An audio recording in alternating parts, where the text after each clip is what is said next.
भक्त के रूप में विराजमान है हमारी शबरी माँ। और शबरी माँ को उपदेश देने के लिए स्वयं प्रभु पधारे हैं। श्रोता और वक्ता देखने में भले हमको अलग अलग लगें, दृश्य तो यही है कि शबरी माँ अलग बैठी हैं, भगवान अलग विराजमान हैं। भगवान उपदेश कर रहे हैं और शबरी माँ उसको श्रवण कर रही हैं। लेकिन वस्तुतः सिद्धांत ये है कि भगवान अपने आत्मा से शबरी को पृथक नहीं समझ रहे हैं। ज्ञानी तु आत्मा एव मे मतम, जो प्रभु को पा लेता है, जो भगवत प्राप्ति कर लेता है, वो भगवान से पृथक नहीं रहता। ये स्वयं से स्वयं को उपदेश है। हमारे लिए साधना की बात आ गई। अगर हम इसको साधना के रूप में स्वीकार करते हैं, हमारी जीवन यात्रा आगे बढ़ेगी। जीव को शांति चाहिए, सुख चाहिए, थोड़ा अनुकूल परिस्थिति चाहिए। ये सब प्रभु कृपा से संभव है। संत कृपा से, प्रभु कृपा से सब संभव है।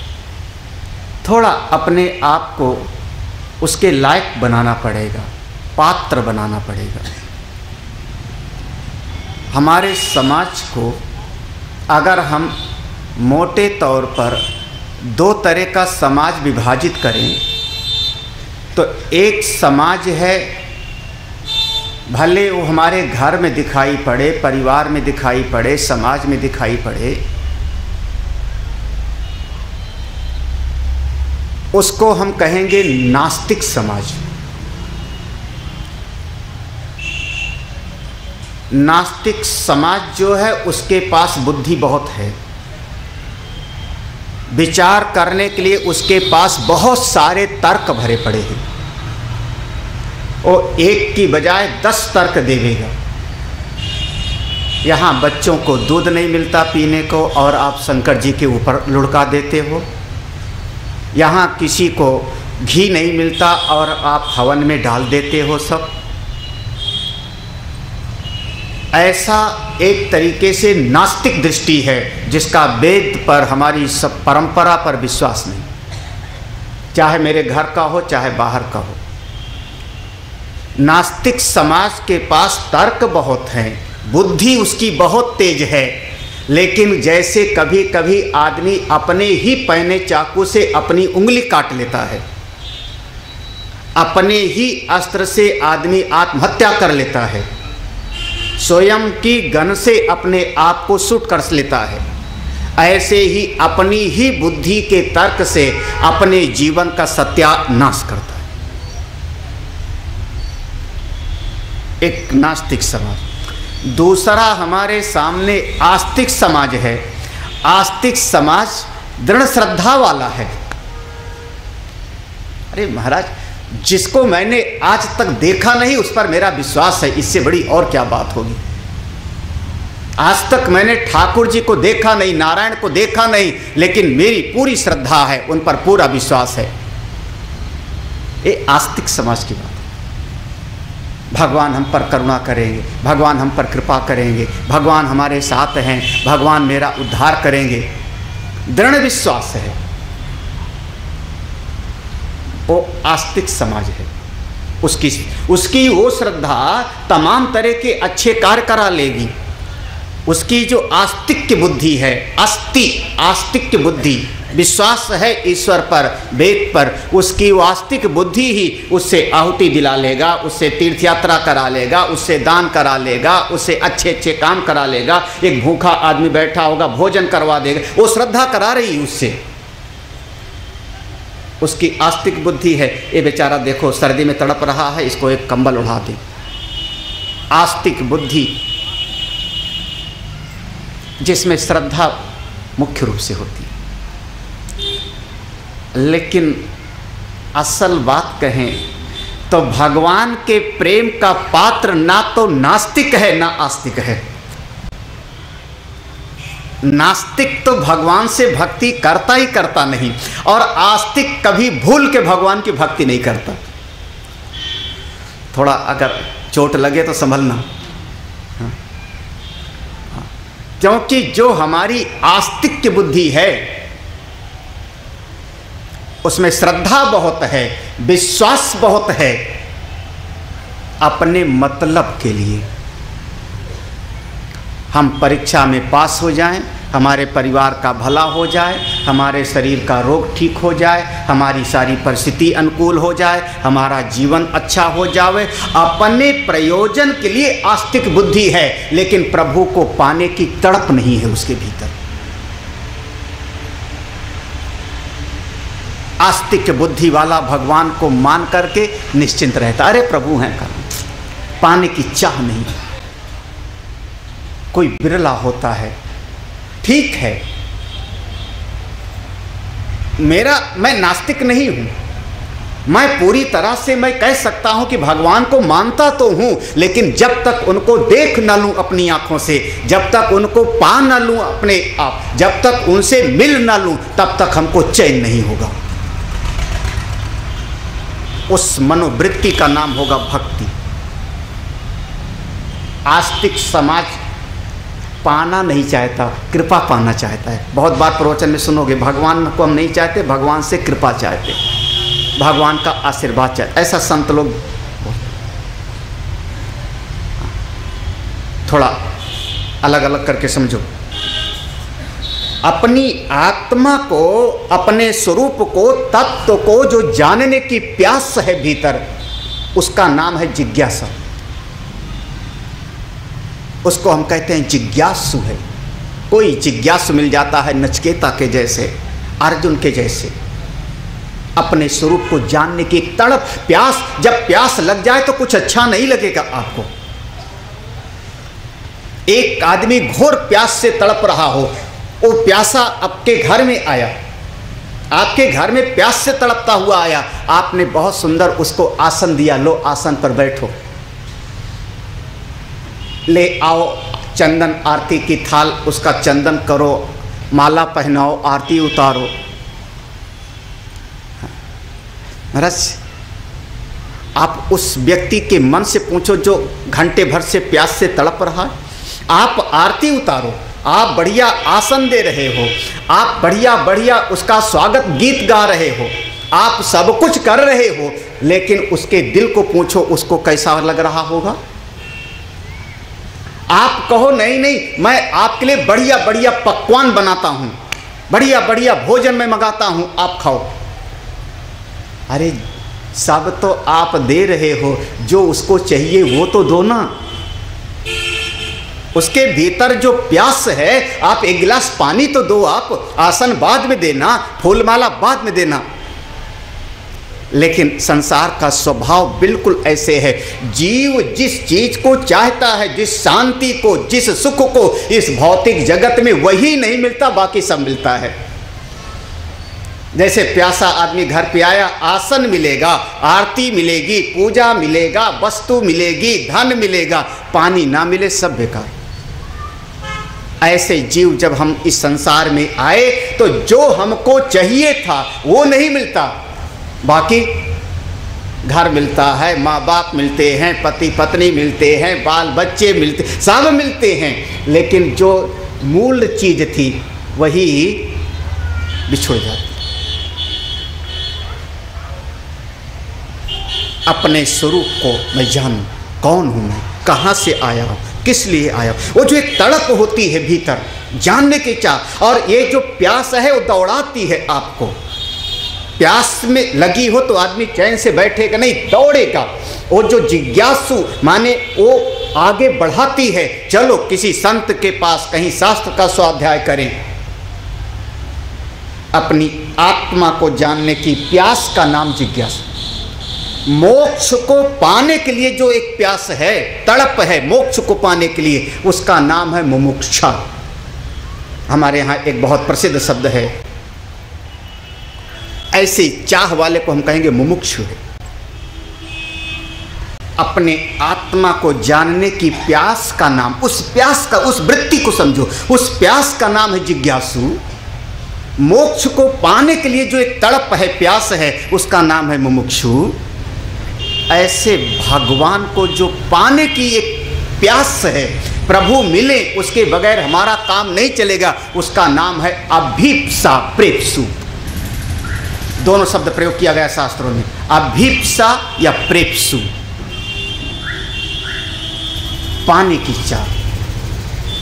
अरे भगवान है तो दिल में पाने की चाह क्यों नहीं? आस्तिक तो आप सब हो, आप सब आस्तिक हो। आस्तिक ना होते तो यहाँ आते नहीं, आस्तिक ना होते तो आप बैठ के सत्संग सुनते नहीं। लेकिन वो प्रभु को पाने की तड़प क्यों नहीं है, वो चाह क्यों नहीं है? जब वो हो जाएगा तो वो भक्ति का अधिकारी होता है। वो फिर त्यागने में संकोच नहीं करता, वो संसार को त्याग देगा, धन संपत्ति को त्याग देगा। कार्यम साधयामि देहम पतिष्यामि वा, अपना काम बनाऊंगा, प्रभु को पाऊंगा, और नहीं मिलते तो शरीर भले मर जावे, परवाह नहीं। अभी हमारे भीतर परमात्मा को पाने की वो तड़प नहीं है, वो प्यास नहीं है। इसलिए कह रहा हूं, आस्तिक भी भक्त नहीं होता, नास्तिक भी भक्त नहीं होता। भक्त तो वो होता है, होंगे भगवान, लेकिन जब तक मैं मिल ना लूं, उनको आलिंगन में ना ले लूं, उनसे वार्तालाप न कर लूं, तब तक कैसे चैन। मीरा की पीर मिटेगी जब वैद समलिया, वो स्थिति क्यों नहीं आती हमारी? वो शबरी की मना स्थिति को आप पढ़ना। शबरी भक्त हैं, भक्ति की 9 सीढ़ियां भगवान ने बताया। ये शबरी के द्वारा, शबरी को एक माध्यम बना के भगवान हमको उपदेश दे रहे हैं, ये मेरे लिए है। शबरी तो सब कर ही चुकी है, उसका जीवन तो पूर्ण है। शबरी पहली भक्ति है, सत्संग में जाओ। आप लोग पहली भक्ति पर चढ़ गए, पहली सीढ़ी पे चढ़ गए, सत्संग में जाने लगे, अच्छा लगने लगा। दूसरी सीढ़ी है, सत्संग में भगवान की चर्चा से हमारा हृदय प्रसन्न हो जाता है, रति आ जाती है, हृदय गदगद होता है, उल्लसित होता है, भगवान की बात सुन के अच्छा लगता है। दूसरी भक्ति, यहां भी पहुंच गए। तीसरी भक्ति है अपने गुरु की शरण में रहना और उनकी सेवा करना। यहां भी पहुंच जाओ और आगे बढ़ जाओ। और चौथी भक्ति है, अब प्रभु की चर्चा करने में कभी कोई आपको लाज नहीं आनी चाहिए। दुनिया पागल समझे सो समझे, दुनिया नासमझ समझे तो समझे। कभी मान लो हमको अच्छा लगता है, मैं चोटी रखाऊंगा, चाहे जिसको जो लगे। आज के समाज में आप लोग अनुभव करना, कितनी दयनीय परिस्थिति है हमारे समाज की। किसी चोटी के कटवाने के लिए कितना जुल्म सहा होगा किसी जमाने में, लेकिन चोटी नहीं काटी तो नहीं कटवाई, जान दे दिया, यज्ञोपवीत नहीं उतारा तो नहीं उतारा। आज के समाज में, आज के वर्तमान समाज में हम पैसा दे के नाई से कटवा देते हैं, ज़्यादा बड़ी मत रखना। अब गुरु जी के पास आना हो तो टोपी लगा लेंगे, जिससे गुरु जी को दिखाई न पड़े कि चोटी नहीं। क्यों? हमको लज्जा क्यों लगती है? हमको शर्म किस बात का? किस बात की शर्म? ये नेता लोग जो है भ्रष्टाचार करने में शर्माते नहीं, है ना, हाथ जोड़ने में कभी नहीं शर्माते। आप भगवान के सामने हाथ जोड़ने में क्यों शर्म लगती है? कह सकते हो जो तुम करते हो वो सब मैं करता हूं। तुम 2 बच्चों को पाले पोसे, मैं 4 बच्चों को पाल पोस के बड़ा कर दिया। तुमने 2 कमरे का घर बनाया, भगवान की कृपा से हमने 4 कमरे का घर बना लिया। तुम जो करते हो सब मैं करता हूं। मैं तो भगवान का भजन भी करता हूं, ये करके दिखाओ। शर्म किस बात का? करई कपट तज, सरल भाषा में जो करे शर्म उसके फूटे। क्यों? पीछे वाले, ये मत समझना आगे वालों को नहीं सुना रहा हूँ, पीछे वालों को सुना रहा हूँ। जो करे शर्म उसके फूटे कर्म, किस्मत फूटी है बेचारे की, और क्या, काय के शर्म। पांचवी भक्ति है, मंत्र का जाप करो लेकिन विश्वास प्रभु में करो। मंत्र जाप मम दृढ़ विश्वासा, क्रिया में मंत्र का अनुष्ठान है लेकिन चित्त में प्रभु पर भरोसा है, करने वाले नारायण हैं। छठी भक्ति है, अपने जीवन को संतुलित बनाओ। छठ दम शील विरति संतुलित बनाओ, सामंजस्य मिलाओ अपने जीवन। और सातवीं भक्ति है, सारे जगत में तत्व की दृष्टि ऐसी प्राप्त करो, सम दृष्टि से देखो। थोड़ा संत मिल जाएं, श्रद्धा से प्रेम से उनका प्रणाम करो, सेवा करो, मोते अधिक संत कर लेगा। सबरी माँ आठवीं भक्ति है, जितना मिल जाए अच्छी तरह से अपना कर्म करो, कर्तव्य करो, और जितना मिल जावे उतने में ही संतुष्ट रहो। इस शास्त्र का अनुवाद है।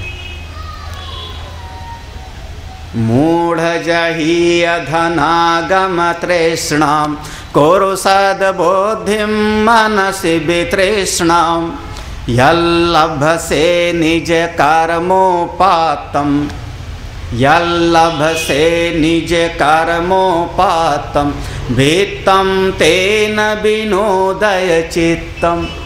यल्लभ से अपना कर्म अच्छी तरह से किया और जो मिल जावे उसी में हमेशा संतुष्ट रहो। हाय हाय मत बचाओ।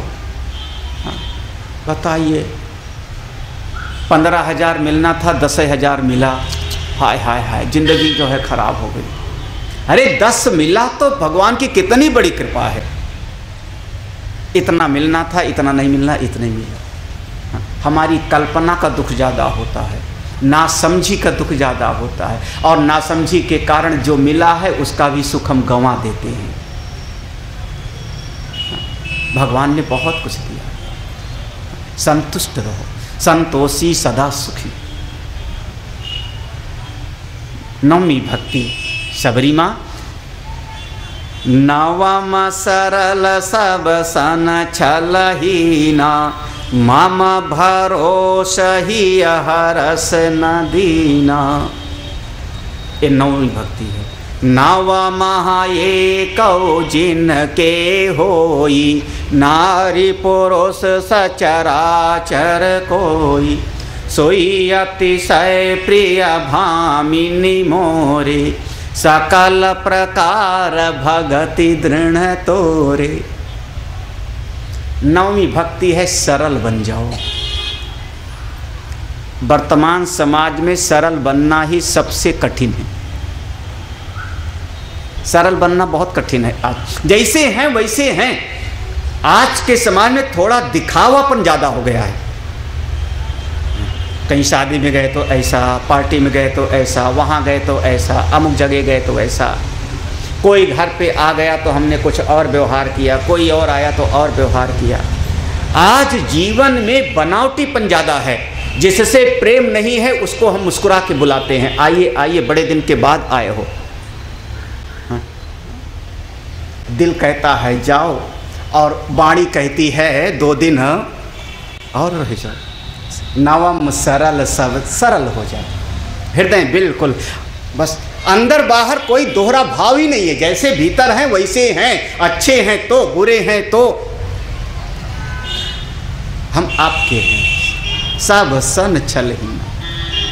हाँ इतना है, प्रभु पर विश्वास रखना। माम भरोस ये है आत्मनिवेदनम। भागवत जी ने इसको कहा आत्मनिवेदनम। आत्मनिवेदनम माने जैसा हूं वैसा ठाकुर आपका हूं। हे परमेश्वर मैं आपका हूं, जैसा भी हूं। आत्मनिवेदनम माम भरोस ही हरस न दीना। और हृदय में एक बात पहचान, आप भगवान के हो। आपने भगवान को अपने आप को अर्पित कर दिया है। इसकी पहचान क्या है? इसकी पहचान देखना। 2 पहचान बताया भगवान ने। 2 पहचान, पहचान से पता लगता है। लक्षण प्रमाणाभ्याम वस्तु सिद्धि।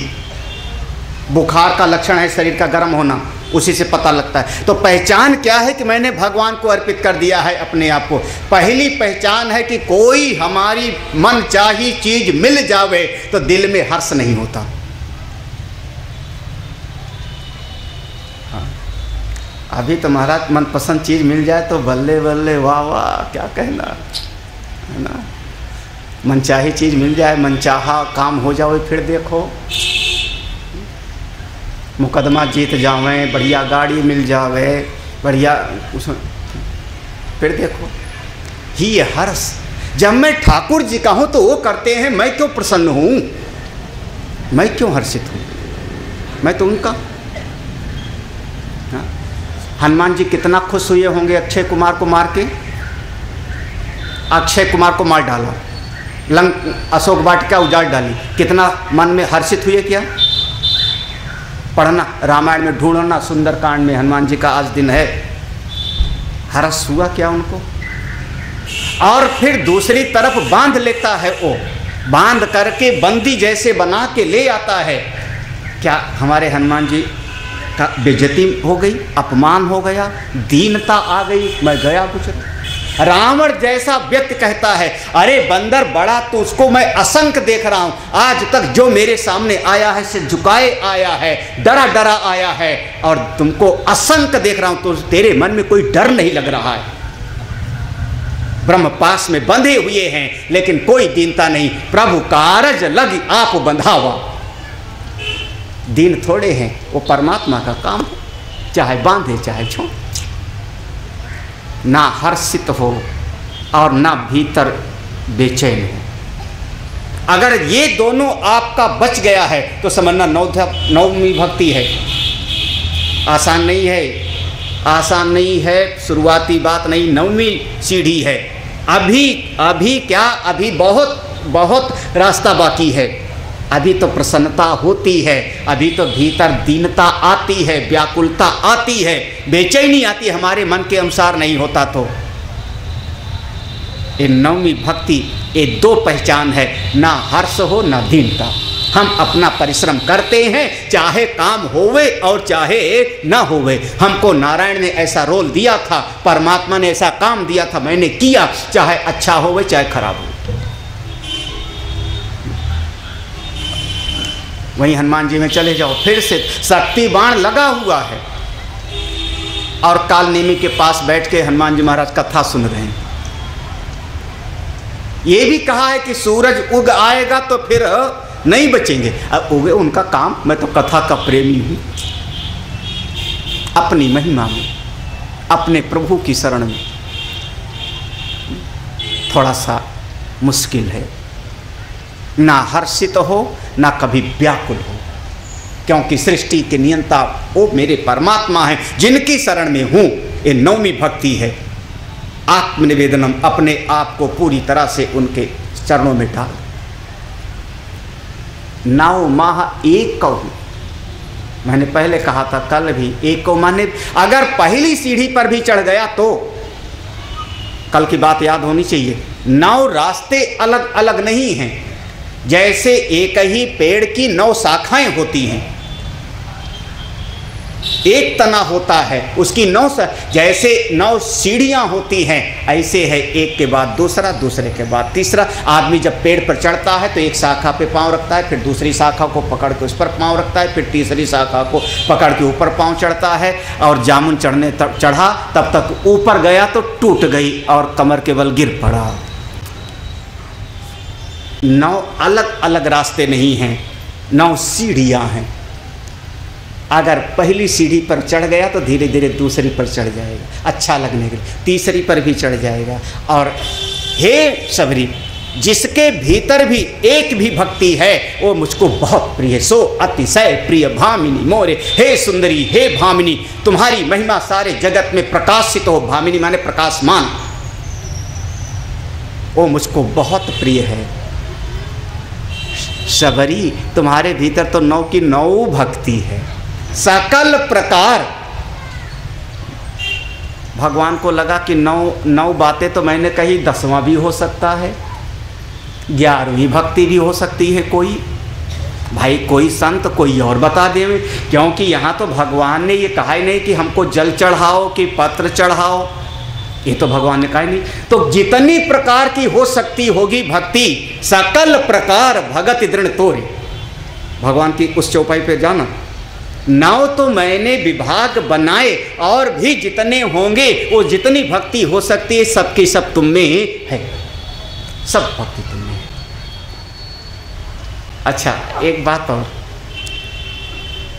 और थोड़ा बहुत सावधान रहना इस प्रसंग। आप लोगों में जो भी सद्गुण होगा ना उसको अपना मानते हो, और उसकी पहचान है जब कोई कहेगा कि आप बड़े गुणी आदमी हो, बड़े दयालु हो, तो आप तुरंत रिएक्ट करोगे, नहीं नहीं सब आपकी कृपा है, नहीं नहीं मेरे भीतर का दिल कहता है और प्रशंसा करो मेरी, दिल कहता है और कहो कि हाँ मेरे भीतर बड़ी दया है, बड़ी करुणा है, बहुत अच्छा हूँ, मैं लिखने में कुशल हूँ, बोलने में कुशल हूँ, दिल कहता है प्रशंसा करूँ, लेकिन ऊपर से कहते नहीं नहीं मेरे भीतर तो कुछ नहीं है, अरे हमको कुछ नहीं आता। ऐसा कोई कहता तो नहीं? चाहे जितना सिर झुकाओ, कोई आपकी प्रशंसा करे, अरे नहीं नहीं ऐसा कुछ नहीं मेरे भीतर क्या है, लेकिन 3200 दांत दिखाई पड़ने लगते हैं उस समय। प्रशंसा कस्य न तुष्ट है। याद करना देवर्षि नारद को भगवान ने कहा, अरे देवर्षि ये तो तुम थे, तुम्हारा कोई नाम ले लेवे तो कामदेव की दाल वहां भी नहीं गलती, वहां तो साक्षात तुम थे। देवर्षि नारद ने कहा प्रभु सब आपकी कृपा है, यही कहा था, लेकिन दिल में क्या रहा होगा, अहम इति अधिक। भाई अगर उसकी प्रशंसा को आपने स्वीकार कर लिया तो आप कुछ बोलोगे, नहीं नहीं मेरे भीतर कोई गुण नहीं है, क्यों बोलूं मैं। एक बार भी सबरी कहती प्रभु मेरे भीतर क्या गुण, वो तो पहले कह चुकी थी अधम ते अधम अधम अति नारी। अब भगवान जब प्रशंसा करना शुरू कर दिए, सारी भक्ति तेरे भीतर है सबरी, वो हमको बहुत प्रिय है। एक बार भी सबरी कहती नहीं प्रभु मेरे भीतर कुछ नहीं है। हाँ ठीक है, क्योंकि अगर कुछ आपको दिख रहा है तो हे प्रभु मेरा है नहीं, वो तो आपका अपना ही है, तो मेरा है नहीं तो मैं काहे के लिए उसका निषेध भी क्यों करूं। समझ रहे होंगे शायद। भगवान से रहा नहीं है, सबरी तो कुछ बोल नहीं रही, तो भगवान को लगा कि कुछ दे दूं सबरी को। क्या देते हैं, सबरी तुमको अब मैं फल देता हूं। 2 चौपाई एक साथ में 2 लाइन। जोगी वृंद दुर्लभ गति जोई, तो कहूँ जो सुलभ भई सोई। मम दर्शन फल परम अनूपा, जीव पावन निज सहज स्वरूप। यहाँ पर फल श्रुति हो गई, समाप्त हो गया प्रसंग। एक फल आ गया, फल की बात बता दिया, ये प्रसंग समाप्त हो गया। जोगी वृंद, बड़े बड़े संत लोग, मुनि लोग, योगी लोग जंगल में बैठ करके ध्यान करते हैं, जन्मों जन्मों तप करते हैं, लेकिन उनको जो गति नहीं मिलती, हे सबरी वो गति मैं तुमको देता हूं। उन बड़े बड़े साधकों को जो गति दुर्लभ है तुमको सुलभ करता हूं। जोग वृंद दुर्लभ, उनके लिए दुर्लभ है, तुमको मैं सुलभ करता हूं, अब भी देता हूं। कौन सी गति? भगवान ने कहा अरे सबसे बड़ी बात तो है कि मेरा दर्शन हो रहा है, इससे बड़ा और क्या होगा। मैं तुम्हारे सामने बैठा हूँ, भगवान मिल गए। भगवान ने चुपके से ये लाइन कही, मेरा दर्शन भी साधन है, साध्य कोई और है। साध्य साधन का विवेक करना, बिल्कुल साध्य साधन का विवेक करो। अगर मुझको वैष्णो देवी जाना है तो रिक्शे पर बैठना साधन है और 4 बाग पहुँचना साध्य है। रिक्शे पर बैठ का साधन है, 4 बाग पहुंचना साधन। 4 बाग से ट्रेन पर बैठना साधन है, जम्मू पहुंचना साध्य है। समझना है। फिर जम्मू पहुंच गए तो वहां से खच्चर हमारे लिए साधन है और धाम पर पहुंचना हमारा साध्य। ये साध्य साधन का विवेक करते रहना। ये जितनी हमने जप तप उपासना भक्ति किया, इसका सबका साध्य है भगवान का दर्शन। और जब भगवान का दर्शन हो गया तो भगवान का दर्शन भी हो गया साधन, और इसका साध्य हो गया अपने स्वरूप में स्थिति, अपने आत्म स्वरूप में निष्ठा हो जाना। तदा दृष्टो स्वरूपे अवस्थान मम दर्शन फल, मेरे दर्शन का फल, फल माने मेरा दर्शन साधन है, मेरे दर्शन का भी एक बढ़िया फल होता है क्या? ये जीव अपने स्वरूप में स्थित हो जाता है। जीव का स्वरूप क्या? ईश्वर अंश, जीव अविनाशी। अगली लाइन है स्वरूप, चेतन अमल सहज सुख राशि, वो अपने स्वरूप में स्थित हो जाता है। भगवान ने उपदेश दिया, इतना उपदेश देने के बाद में भगवान ने कहा अरे आप पूरा फल देखो, हो गया पूरा का पूरा फल की प्राप्ति हो गई, दृष्टा अपने स्वरूप में स्थित हो गया, अपने आत्म स्वरूप का बोध हो गया। भगवान ने कहा अपने स्वरूप में स्थित हो जाओ। अब भगवान लीला वाले में आ गए, साधारण स्तर पर। जनक सुता कै सुधि भामिनी, जानहि कहूँ करिवर गामिनी, पंपा सरहि जाहु रघुराई, ताहोई सुग्रीव मिताई, सो सब कहै देव रघुबीरा, जानत हूँ पूछो मति धीरा, बार बार प्रभु पद सिरुनाई, प्रेम सहित सब कथा सुनाई। भगवान अब भौतिक धरातल पे आ गए। अरे अरे ए सबरी माँ, मेरी सीता जी को बारे में कुछ बता सकती हो? जनक सुता कई सुधि, हे भामिनी सुनो, हे सुंदरी बताओ मेरी सीता कैसे मिलेंगी? और हमारी सबरी जी ने रास्ता बताया, बिल्कुल रास्ता, प्रभु यहीं से आगे जाना, यहीं से आगे जाना, सीधे आगे एक पंपा सरोवर मिलेगा, वहाँ पंपा सरोवर पर एक कपि रहते हैं, नाम है उनका सुग्रीव, उनके साथ में आपकी दोस्ती हो जाएगी, मित्रता कर लेना सुग्रीव के साथ में। अब बताओ मित्रता की बात हनुमान जी ने मित्रता कराई थी कि सबरी ने? हाँ, सुंदर कांड में हनुमान जी ने कराई थी कि सबरी ने? कंफ्यूज हुए, कुछ संशय हुआ? क्योंकि आपने यही सुना है कि हनुमान जी ने कंधे पर बिठाया भगवान राम को, लक्ष्मण जी को लेके गए और वहाँ अग्नि प्रज्वलित करा करके और भगवान की और सुग्रीव की मित्रता को हो दृढ़ किया। सुंदरकांड में पढ़ लेना, नहीं किष्किंधा कांड में, किष्किंधा कांड में प्रसंग है, वहाँ हनुमान जी ने मित्रता कराई। लेकिन ये बताया है तो हमारी सबरी माँ ने, ये तो पहले से निर्धारित है, ये तो जो स्क्रिप्ट लिखी है हमारे हनुमान जी ने वही किया है, जैसी रचना पहले हुई है, डायरेक्टर ने जैसा लिखा हुआ है कागज पे प्रिंट पर, वही चीज हनुमान जी कर रहे हैं। तहाँ होई सुग्रीव मिताई, खूब मंथन करो, वहाँ सुग्रीव से मित्रता कर लेना। सो सब कहे देव रघुबीरा, वो सब का सब जतन कर लेंगे।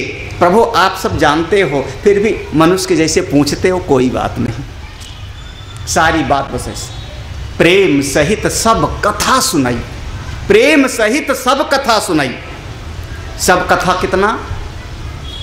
सब कथा में भूतकाल की कथा भी हो जाती है, वर्तमान की भी हो जाती है, और जो आगे होने वाला है वो भी आ जाए। आखिरी चौपाई पर गौर करना, प्रेम सहित सब कथा। क्या क्या हुआ है इतने नहीं, हाँ, हाँ, भूत वर्तमान भविष्य सब बताया उसने। यहाँ हमारे मन में एक विचार आ जाता है कि भगवान को क्या पूछना भी नहीं आता था, किससे पूछना चाहिए रास्ता? हाँ, पूछने के लिए भी बहुत विवेक चाहिए, किससे रास्ता पूछना चाहिए। पूछने का भी एक तरीका होता है, आप किससे पूछो। हाँ, अरे आपको किसी रास्ते के बारे में पूछना है तो उससे पूछो जिसकी नज़र दूर तक जाती हो, जो घूमने टहलने वाला होवे, जो सवेरे शाम घूमता होवे, उससे पूछो, दूध वाले से पूछो। प्रभु पूछ रहे हैं कि सीता की बात बताओ, कहीं देखा हो तो। और किससे पूछ रहे हैं? जिसको आंख से दिखाई नहीं पड़ रहा है दूर तक, कमर झुकी है, ज्यादा चल नहीं पाती, उससे पूछ रहे हैं भगवान। कारण क्या होगा? विचार करने का विषय होगा। हाँ? सोचिए, इस पर गहन चिंतन कर। मतलब है शबरी माँ हमारी परम भक्त हैं, संत हैं, अपनी परम शांति को प्राप्त कर चुकी हैं। अगर कभी आपकी शांति खो जाए, सरल भाषा में कह रहा हूं, हाँ, वैसे सबकी शांति खोई गई है, वही ढूंढ रहे हो। हाँ, कभी शांति हमारी खो जावे तो पूछना होवे तो किसी संत से पूछना, किसी भक्त से पूछना। संसार के बीच में आप जाओगे, बोलोगे तो सुन इठलई हैं लोग सब, बांट न लई हैं। रही मन निज मन की व्यथा, मन में राखो। पूछना है तो उससे। और रास्ता बताया, सबरी माँ ने रास्ता बताया। पूरे के पूरे सबरी माँ के जीवन चरित्र में सुग्रीव से कभी मिलना हुआ है कि नहीं हुआ, ये हमने वर्णन नहीं पढ़ा है। सुग्रीव से कभी आमना सामना हुआ नहीं है, और फिर भी सबरी माँ नाम लेती हैं सुग्रीव से मित्रता कर लेना। सब रहस्यमयी भाषा है, ये रामचरितमानस है, इसमें डूबोगे तो समझ में आवे। भगवान को रास्ता बता दिया। ये हमारे लिए उपदेश है कि मन में बेचैनी हो, व्यथा हो तो संत के पास जाओ, भक्त के पास जाओ, उससे रास्ता पूछो। संसारी लोग क्या रास्ता बचावेंगे जो खुद दुख में डूबे हुए हैं। महाराज सबको अपने अपना दुख बड़ा लगता है। हाँ, एक बार ब्रह्मा जी ने सारे जीवों को बुलाया, जितने दुखी प्राणी हो सब अपना अपना दुख की गठरी बनाओ, चले आओ, मैं तुम्हारी दुख की गठरी को ले लूंगा, सुख की गठरी दे दूंगा। अरे महाराज, जीवों को खबर लगी, जितने जीव थे अपने अपने दुखों की पोटली बनाई। हाँ, ये हमारा इतना दुख है, हमारा इतना दुख है, हमारा इतना दुख है। ब्रह्मा जी ने कहा है परिवर्तन करने, एक्सचेंज ऑफर चल रहा है, आजकल चलता है। ब्रह्मा जी ने बुलाया, सब ब्रह्मा जी के पास पहुंचे। भगवान भगवान मैं अपने दुखों को लेके आया हूँ, बदलना। ब्रह्मा जी ने कहा पहले ये जो इतना बड़ा सा महल है, देखो तमाम खूंटियाँ गड़ी है ना। सबने कहा हाँ भगवान।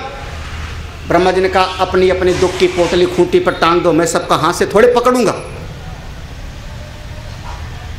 सब ने अपने अपने दुख की पोटली टांग दी। जब सब ने टांग दिया, महाराज अब ब्रह्मा जी ने कहा अरे इसमें जो भी सुख की पोटली है ले लो, जाओ एक एक। अपना दुख यहां रखा और जो सुख है लेके जाओ। महाराज जितने लोग थे उनको लगा, देखो संसार में ही हर आदमी समझता है बगल वाला बड़ा सुखी है ना, वो पड़ोसी हमारा बड़ा सुखी है, भाई हमारा बड़ा सुखी है, वो वाला बड़ा सुखी है। जितने लोग थे सब ने कहा अरे राम राम, हमने तो सोचा था सुख की पोटली मिलेगी, और यहाँ ब्रह्मा जी ने कहा जो दूसरा सुखी दिखाई रहा उसकी पोटली। अब दूसरे का सुख पता नहीं होवे कि ना होवे, अपना दुख कम से कम जाना पहचाना है तो कि गठिए का दर्द है, खा लो मेथी वगैरह। जितने थे सब अपनी अपनी पोटली लिए भाग खड़े हुए। कौन दूसरे का दुख? महाराज दूर से लगता है दूसरा बड़ा सुखी है, पास जाओ तो पता लगता है। अगर कभी पूछना हो रास्ता, संत से पूछो, भक्त से। भक्ति का और ज्ञान का फल एक हो जाता है। जैसे हाँ भगवान के देखो बिल्कुल सही, भगवान ने कह दिया बिल्कुल सही। हाँ, ज्ञान ही भक्त ही अंतरकेता, तो गोस्वामी जी कहेंगे ज्ञान ही भक्त ही नहीं कछु भेदा, उभय हरें भव संभव। जैसे हम दो रास्ते हैं, दो रास्ते से पहाड़ पर चढ़ते हैं और चोटी पे पहुंच के एक हो जाता है। जब आप पहुंचे मंदिर में भगवान के सामने, सारे रास्ते वहीं पर एक हो गए। हो सकता है योग का मार्ग अलग, कर्म का मार्ग अलग, ज्ञान का अलग, भक्ति का अलग आपको लगता था, लेकिन जब पहुंच गए प्रभु को पा लिया, तब वहां पर सब जाके एक हो गया मुक्ति में। नान्या पंथा विमुक्त सा विद्या या विमुक्त, वही विद्या विद्या है जो मोक्ष को प्रदान करे। सबरी माँ को मुक्ति मिल जाती है। मैं बहुत सावधानी पूर्वक कह रहा हूँ, हमारे समाज में जो खूब प्रचलित है, आप टीवी खोलो, कोई भी महात्मा का प्रवचन सुनो, भागवत पर, रामायण पर, लगभग सभी महात्मा एक बात कहते हैं, हमको मुक्ति नहीं चाहिए, हम बार बार पृथ्वी पर आवें और भगवान की कथा सुना। आप लोग सुनोगे, हमको मोक्ष नहीं चाहिए। दृष्टांत देवेंगे कि चीनी का स्वाद चींटी ले सकती है, चींटी अलग होगी तो चीनी का स्वाद आएगा, चींटी अगर चीनी हो जाएगा तो क्या मजा। हमको द्वैत ही चाहिए, हम बार बार आवें और भगवान का गुणगान करें। ऐसा हम सुनते हैं लगातार प्रवचन में, सत्संग में। लेकिन जरा सी बात सुनो, अगर बार बार आप आओगे तो अज्ञान होगा, तभी तो आप आओगे, मोह होगा तभी तो आओगे, ममता होगा, कर्म के संस्कार होंगे तभी तो आओगे, अपने कर्मों का फल भोगने के लिए तो आओगे। कम से कम 5 साल तक तो आप भक्ति नहीं करोगे ना। पैदा होगे तो गर्भ में तो दुख होगा, जन्मत मरत दुसह दुख होई, जन्म लेने में तो दुख मिलेगा। जब 4 महीना के रहोगे, मच्छर काटेगा तब तो चिल्लाओगे। जब कभी भजन करोगे तो 7-8 साल के बाद, 10 साल के बाद, जन्म लेना माने दुखों का घर, पुनरपि जननम पुनरपि मरण। कम से कम जो भक्त हैं, जो भगवान को पा लिए, वो भक्त कभी उनको दोबारा जन्म नहीं लेना पड़ा।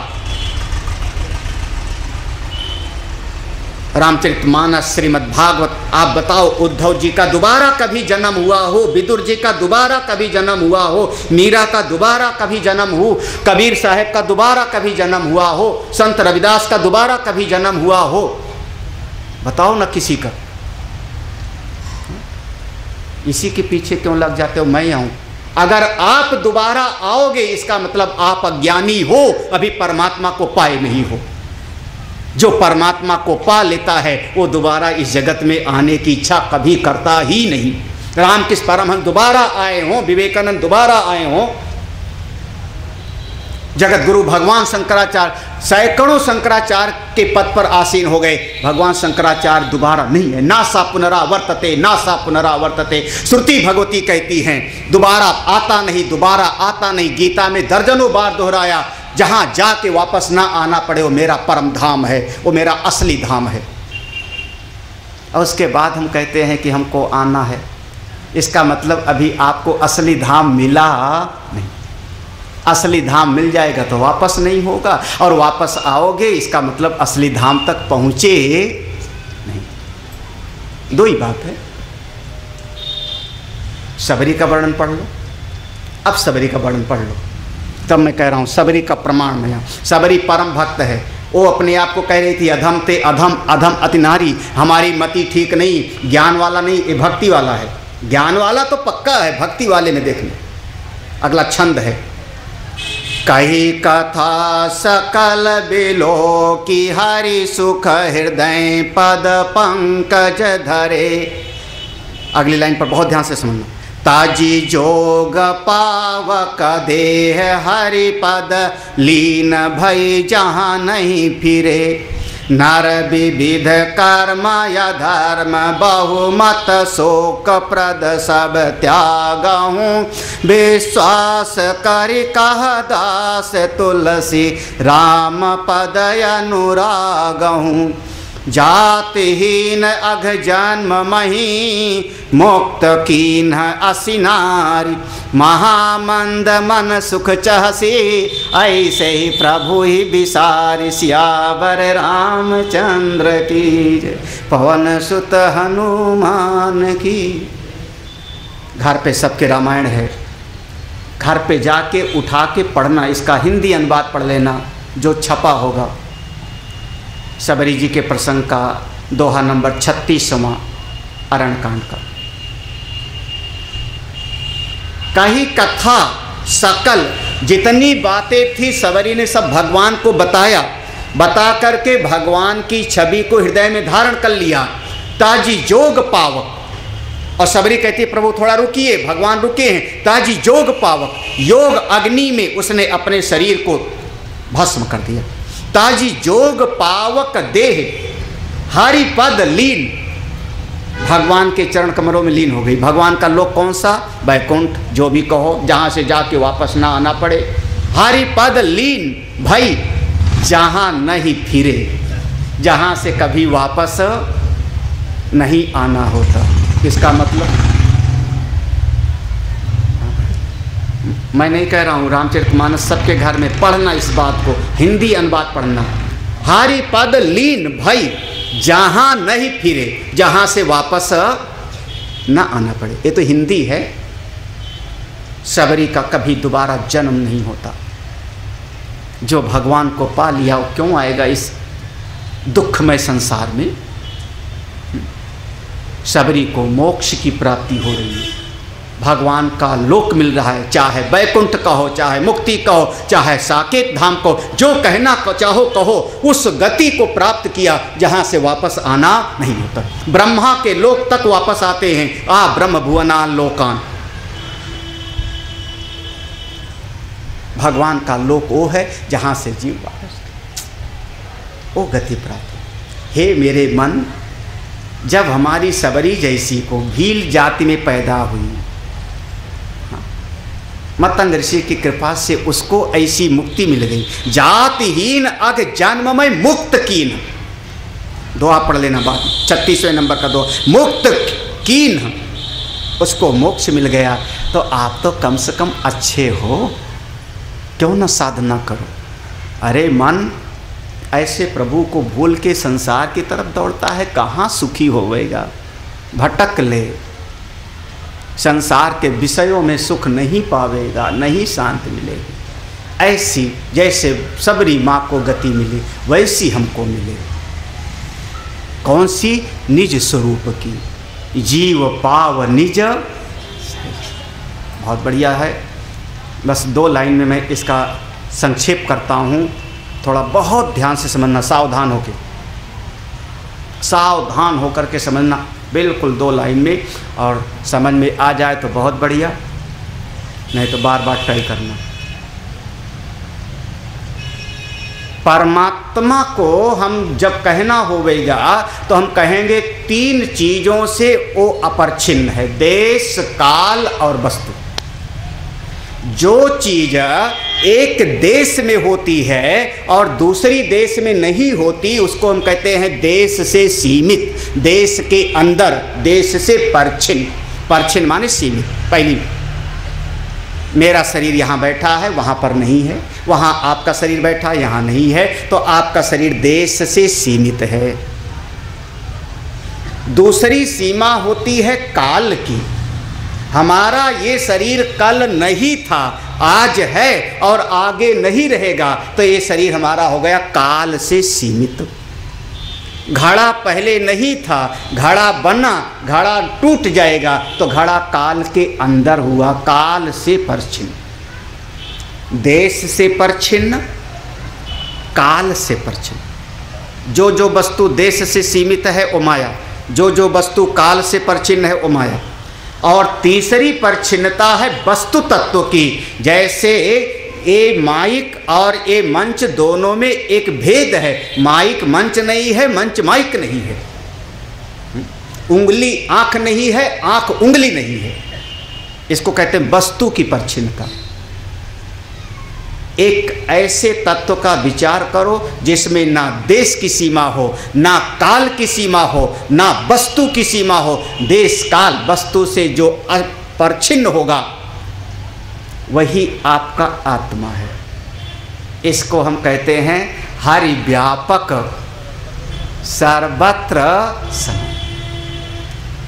हरि चेतन अमल सहज सुख रस। थोड़ा कोशिश करना। जिनको आप भगवान कहते हो, मैं नहीं कह रहा हूँ राम जी, कन्हई, हनुमान जी, भगवान शंकर, जिनको भगवान कहते, मेरे भगवान की ये शर्त है कि वो देश काल वस्तु से अपरिच्छिन्न हो, सीमित ना हो। वो है भगवान, चाहे राम जी हों, चाहे हनुमान जी हों, चाहे इसका मतलब क्या, देश से सीमित ना हो, सर्वत्र हों। और सर्वत्र अगर वो हैं तो इसका मतलब यहीं पर होंगे ना, यहीं हैं प्रभु। अगर यहाँ नहीं है तो इसका मतलब देश से सीमित हो गए। अगर इतनी सी जगह में भगवान नहीं है तो देश से वो कट गए, देश से सीमित हो गए, उनको मैं भगवान कहूँगा नहीं। माने परमात्मा यही है, बिल्कुल यहीं पर है। अपनी मोतियाबिंद को ठीक करना है हमको, अज्ञान के नेत्र को खोलना, यही। कहाँ, ये मत करना मंच पर ना, यही माने सोच लेना। दूसरी चीज, जिसको आप परमात्मा कहते हो अभी हैं, अभी, अरे कहाँ खोजने चाह रहे, अभी हैं। और जो अभी नहीं है वो काल से सीमित हो जाएगा ना। प्रज्ञावान लोग विचार करो, जो अभी नहीं होगा काल के अंतर हो जाएगा, वो अभी है, यही है, अभी है। और परमेश्वर यही है, अभी है। अच्छा, कहाँ, अरे पागल बन रहे हो, ये यहाँ है और यहाँ नहीं है, ये क्या भ्रम कर रहे हो? तो वस्तु की सीमा हो गई। आपने कहा कि यहाँ है, यहाँ खोज रहा हूँ, यहाँ नहीं। अरे तुम ही हो, मैं ही हूँ। अगर मैं नहीं हूँ तो वस्तु से सीमित हो गया। कण कण में मैं ही, देर कहाँ है, दूरी कहाँ है, यही है, अभी है, मैं ही हूँ। तब ऋषि कहता है अहम ब्रह्मास्मि, मैं वही तत्व हूँ। क्योंकि अगर यही नहीं तो देश की सीमा, अभी नहीं तो काल की सीमा, और मैं नहीं तो वस्तु की सीमा। क्योंकि वो देश काल वस्तु तीनों से अपरिच्छिन्न है, असीमित है, सर्वत्र है, इसलिए यही है, अभी है, मैं। ये जानो और मुक्त हो जाओ। मेरा सभी को आशीर्वाद है, भगवान की कृपा मिले। जैसे सबरी माँ को सद्गति हुई, मुक्ति मिली, आप सबको कभी न कभी मिले। घबराओ मत, धैर्य रखे रहो, हाँ लगे रहो, कभी न कभी समझ में आ जाएगा। महाराज इस एक ज्ञान और भक्ति का सत्संग होता रहे, इससे बढ़ के और क्या हो सकता है। कई बार मन में आता है, ये दिल में खूब उठती है कि चर्चा होती रहे, भगवान की चर्चा होती रहे। राम कथा जय सुनत अघाही, रस विशेष तिन जान। चिंतन करते करते बात हृदय में बैठ सकती है। जब बैठ जाए तब उसका आनंद देखो, फिर उसकी महिमा देखो। मेरा आप सभी को भी आशीर्वाद है, जितने लोग सत्संग में आए, इस मार्ग पर निरंतर आगे बढ़ो और आगे बढ़ो। और आज का मैं यहीं पर अपनी वाणी को बोले सच्चिदानंद भगवान की जय।